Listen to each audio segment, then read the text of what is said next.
Ya maksud saya dia sebagai ahli harusnya konsekuen dengan jawabannya. Jangan cuma omon-omon. Anda tidak bisa memaksa seperti itu. Ya, boleh kami mengusulkan sesuatu ya, Mulia? Apa, Bro? Supaya kami ini tidak bingung saya terkait. Mungkin lebih baik kuasa hukum yang menghadirkan ahli, menerangkan ahli ini sebenarnya ahli apa? Ya, itu Apakah ahli pidana, ekonomi, atau ahli nujum, atau ahli apa dia dihadirkan di sini? Kami bingung. sudah nanti kami yang menilai, Bro.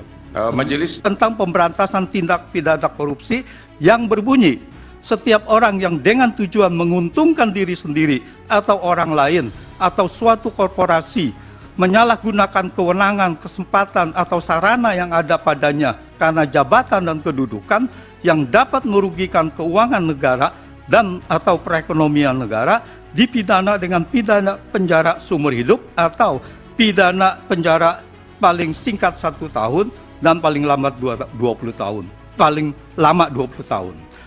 Keputusan Presiden Joko Widodo memperpanjang bantuan sosial sampai Juni 2024 secara sepihak, mengubah APBN 2024 tanpa persetujuan DPR, tidak ditetapkan dengan undang-undang, dan perintah pemblokiran anggaran kementerian lembaga yang sudah disetujui DPR dalam Undang-Undang APBN tahun anggaran 2024 merupakan bentuk nyata penyalahgunaan wewenang jabatan presiden dengan tujuan menguntungkan Gibran. Penyimpangan APBN 2024 tersebut mengakibatkan kerugian negara senilai 50,15 triliun sesuai nilai anggaran kementerian lembaga yang diblokir untuk anggaran bantuan sosial tersebut. Terakhir, penyimpangan kebijakan APBN 2024 untuk kepentingan politik yang menguntungkan anak presiden, Gibran, melanggar pasal 1 angka 5 dan pasal 5 angka 4 Undang-Undang Nomor 28 Tahun 1999 tentang penyelenggaraan negara yang bersih dan bebas dari KKN. Pasal 1 angka 5 berbunyi, nepotisme adalah setiap perbuatan penyelenggara negara secara melawan hukum yang menguntungkan kepentingan keluarganya atau kroninya di atas kepentingan masyarakat bangsa. Perpanjangan pemberian bantuan sosial sampai Juni 2024 tanpa persetujuan DPR, tanpa ditetapkan dengan undang-undang, secara nyata merupakan perbuatan melawan hukum. Pemblokiran anggaran di sejumlah kementerian lembaga yang telah ditetapkan dalam Undang-Undang APBN 2024 untuk dialihkan sebagai tambahan anggaran bantuan sosial secara nyata merupakan perbuatan melawan hukum dalam bentuk penyimpangan kebijakan APBN 2024. Pelaksanaan pemberian bantuan sosial sejak Desember 2023 sampai Februari 2024 secara melawan hukum, khususnya dilakukan oleh Presiden Joko Widodo, Menteri Perdagangan Zulkifli Hasan, dan Menko Perekonomian Airlangga Hartarto, terbukti menguntungkan Gibran. Hal ini tercermin dari pernyataan Zulkifli Hasan, Airlangga Hartarto yang secara terang-terangan mengajak masyarakat memilih paslon Prabowo Gibran. Demikian pendapat dari kesaksian saya. Hukum. Ada yang mulia. Ini masalah serius kalau apa yang disampaikan ahli ini memang benar ya, melanggar sejumlah undang-undang dan melanggar konstitusi dalam hal persetujuan DPR. Tetapi kalau kita kaitkan dengan bansos, biasanya kan ada alasan-alasan yang katakanlah ada kegentingan mungkin, ada krisis, ada hal-hal yang bisa dijadikan alasan pembenar. Nah, pertanyaan saya adalah apakah ahli melihat alasan pembenar untuk menyimpangi prosedur bahkan melanggar konstitusi dan undang-undang tadi ya. Kalau misalnya tidak ada alasan pembenar, ya mohon ditegaskan kembali lagi apa sih tujuan digelontorkannya bansos ini sekali lagi. Terima kasih yang mulia. Terkait. Makasih yang mulia. Saya akan bertanya, sudah itu Saudara Hotman Paris akan bertanya. Dari paparan yang dikemukakan oleh saudara ahli ini sampai pada kesimpulan, ya, ada nepotisme, ada korupsi, ada perbuatan melawan hukum, dan sebagainya. Apakah itu pendapat ahli seperti itu didasarkan atas fakta-fakta yang terjadi dalam kenyataan? Misalnya, pernah ada satu penyidikan, atau penuntutan secara pidana untuk membuktikan bahwa memang terjadi apa yang dikatakan oleh saudara ahli, ada nepotisme, ada korupsi, ada perbuatan melawan hukum, Ataukah itu semata-mata adalah hasil penerawangan saudara ahli saja? Itu perlu dijelaskan di sini pada kami semua. Silakan saudara Hotman. Mana Pak Hotman? Mohon izin majelis. Saya agak bingung, ini ahli hukum atau ahli ekonomi? Karena tadi pendapatnya itu sudah melebihi ahli hukum.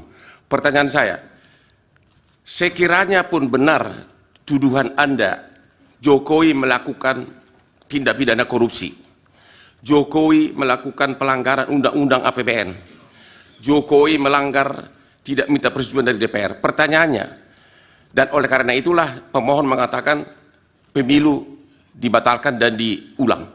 Pertanyaannya, apakah MK, Mahkamah Konstitusi, berwenang dalam putusannya menyatakan oleh karena Jokowi melanggar undang-undang korupsi, melanggar undang-undang APBN, melanggar undang-undang bansos, maka pemilu harus dibatalkan dan diulang. Sementara tidak satupun pihak tersebut sebagai pihak dalam perkara ini, baik Jokowi, DPR maupun para menteri. Boleh nggak MK mengatakan itu adalah penyebab harus dibatalkan pemilu? Terima kasih. Baik. Bawaslu tidak ya dari hakim? Cukup. Silakan ahli dijawab singkat. Terima kasih. Alasan apa bahwa bansos itu diberikan? Kalau bansos itu, legalitas dari bansos adalah setelah disepakati dengan DPR. Apakah ada alasan atau tidak? Setelah disepakati dengan DPR, setelah disetujui dan diundangkan bahwa bansos itu wajib dijalankan oleh pemerintah. Tetapi masalah di sini adalah tidak ada alasan untuk memberikan bansos yang tidak disetujui oleh DPR dan tidak ditetapkan dengan undang-undang. Demikian. Yang lain? Pemblokiran dilaksanakan dengan apa? Mekanisme dari pemblokiran seperti diakui oleh Kementerian Keuangan bahwa uangnya masih ada di sana. Artinya tidak dipindah dari satu unit organisasi kepada unit organisasi. Cuman nampaknya mata anggarannya yang berubah. Begitu diperlukan dana untuk bansos, maka diambil dari kumpulan uang yang sudah diblokir 50,15 triliun untuk dialihkan menjadi tambahan anggaran bansos. Seperti saya uraikan bahwa itu adalah untuk pemenangan paslon. Jadi kalau kita lihat itu banyak diberikan bukti-bukti, ada lampiran, ada 40. Itu antara lain, ada 40 cuplikan dari berita, itu yang menunjukkan bahwa bansos ini diperuntukkan untuk pemenangan paslon. Jadi ini adalah bukan pendapat saja, tetapi ini adalah sudah ada bukti-bukti nyata. Terima kasih. Cukup. Cukup. Ya. Yang mulia, boleh kami mengusulkan sesuatu, yang mulia? Apa, Bro? Supaya kami ini tidak bingung saya terkait. Mungkin lebih baik kuasa hukum yang menghadirkan ahli, menerangkan ahli ini sebenarnya ahli apa? Ya, itu apakah ahli pidana, ekonomi, atau ahli nujum, atau ahli apa dihadirkan di sini? Kami bingung. Sudah nanti kami yang menilai, Prof. Majelis juga tadi pertanyaan Hotman Paris belum dijawab. Apakah permohonan pemohon dengan tuduhan Jokowi melakukan korupsi bisa dipakai oleh MK sebagai dasar membatalkan pemilu hanya karena keahlian beliau? Belum dijawab majelis. Ya. Tolong dijawab. Iya, tidak usah terlalu semangat. Bapak mau jawab tidak? Saya itu serahkan karena keputusannya adalah di mahkamah, ya. Jadi saya menyerahkannya kepada mahkamah. Ya, itu, Pak Hotman. Bukan wewenang Jadi, saya. Ahli juga tidak harus dipaksakan untuk menjawab, apalagi untuk sama dengan yang diinginkan. Majelis Dan ahli ini kan juga menjawab berdasarkan data, jadi sudah. bukan hanya mohon izin berdasarkan majelis kan, omon-omon. mohon izin majelis kan dia yang memulai, dia yang mengatakan Jokowi korupsi, dia yang mengatakan ini, dia harus konsekuen dong sebagai ahli menerangkan. Iya, tapi pada bagian apakah itu menjadi kewenangan MK kan tidak dijawab. Ya maksud saya dia sebagai ahli harusnya konsekuen dengan jawabannya, jangan cuma omon-omon. Anda tidak bisa memaksa seperti itu. Terima kasih ya ahli, keterangannya mudah-mudahan bermanfaat untuk pengambilan putusan. Terima kasih.